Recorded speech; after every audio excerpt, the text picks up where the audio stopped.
In our modern world, old cookbooks and food traditions remain important, revealing where we've come from and linking us with past generations. We're about to meet 3 women from different cultures to discover the ways in which they're passing their food traditions forward. In a country cottage at Kempsey on the New South Wales mid-north coast, Janelle Adamson has embarked on a labour of love to ensure special family recipes are passed forward. She's gathered and compiled favourites from her family and her husband's and highlighted them with her own whimsical illustrations into a book that will be passed on to her children. Well, having 5 children and they live in different parts of the country, they know what they grew up with, and they just, I was constantly getting phone calls. Mum, can I have the scone recipe? Can I have Nan's Chinese mince recipe? Things like that. So that's what triggered it all. In a cosy nook overlooking her flowering garden, her paintbrush deftly moves across the page, bringing to life watercolour images of favourite foods and meals from her childhood. I've tried to liken it to each recipe. For instance, a scone jam cream. Some of them are a little bit quirky. There's a thing I make called a chicken croissant, and I've just done a little tiny chicken in the corner, which is a bit sad. Everybody laughs at that one. There are some photos of my grandmother, my mother and my mother-in-law, and on the last page I want a picture of my 5 children.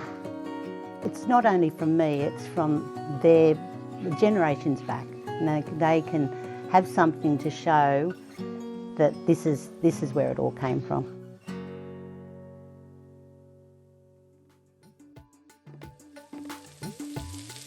As Janelle scribes and paints at Kempsey, further south, the smell of herbs and spices fills the air in a Port Macquarie kitchen, where Pragati Shwiri is showing her daughters how to prepare a traditional Indian curry. For Pragati, passing on food traditions is a verbal and hands-on process, with very few recipes written down. I think it's more about exposing and involving your children while you do it, rather than just, give them a written set of instructions that they carry with them. I think what we'd like to pass on to our children is, the love for cooking and, just how fulfilling it is, just the whole process. I do have a few measures written down, like, during our traditional festivals, we have a few sweet dishes and savoury items that we cook, and that, it has to have, it's like a formula, an equation, and all that, I've written it down. But for that, like for an everyday cooking, like a curry or, a vegetable or something like that, it's like, I don't have teaspoons and tablespoons. I still don't know, like the exact measurements. I just use, it's like what's visible to me, like, the quantity is how much my eye perceives, and that's how I do it. She says sharing food is an essential part of their time together as a family. In our culture, food plays a huge role. It brings people together. It's a huge part of our life. And when I grew up, we would sit down and my mother would make something called dosas. It's a savoury pancake. So as she was making that, like I would just sit down and eat it, and she would just keep making it. And that's the place that I would open up. Like, those conversations I'll always hold close to my heart. Her family's passion for food has been passed on to her own children, who are already showing a deep love of cooking. I think in our household, allowing them to help us to cook is a bribe, because they love doing it so much. It could just mean something as simple as stirring the pot. My earliest memory of helping my mother is crushing ginger and garlic, and Yalini's doing that, and Janu's learned how to make tea. It's not just about teaching them something. It's just so beautiful for us to come together and do the one thing. That's a very precious memory that I'm going to hold. So even after, they pursue their life and, go away, I think that's something that's going to bring warmth to me always.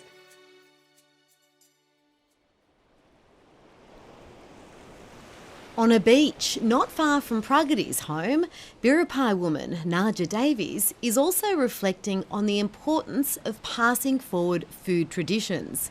She says in Aboriginal cultures, there are enduring food traditions which have been passed through generations over thousands of years and continue to be shared through time spent on country together.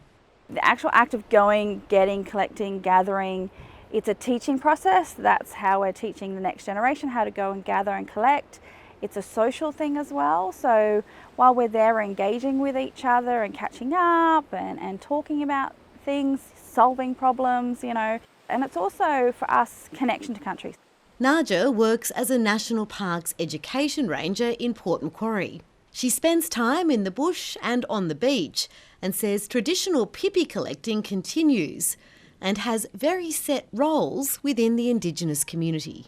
So it starts off as a young child. You'll be taken to the beach and you may only play a little bit, but you'll also watch what the women are doing and you'll probably have a little bit of a go at it.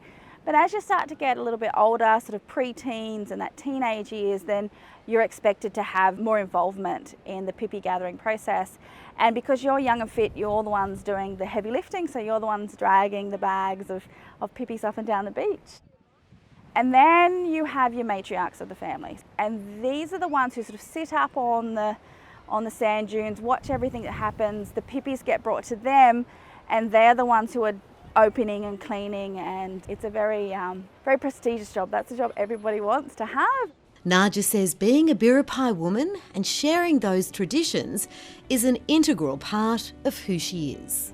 It's my connection to my past, to my family members who've been doing it for thousands of generations, doing it at the same beaches that they've been doing for thousands of years. And so to know that I'm still a part of this tradition that carries on, and that I'm now a part of teaching that next generation and they'll continue to do it, it just makes me feel so amazing. It makes me feel really great.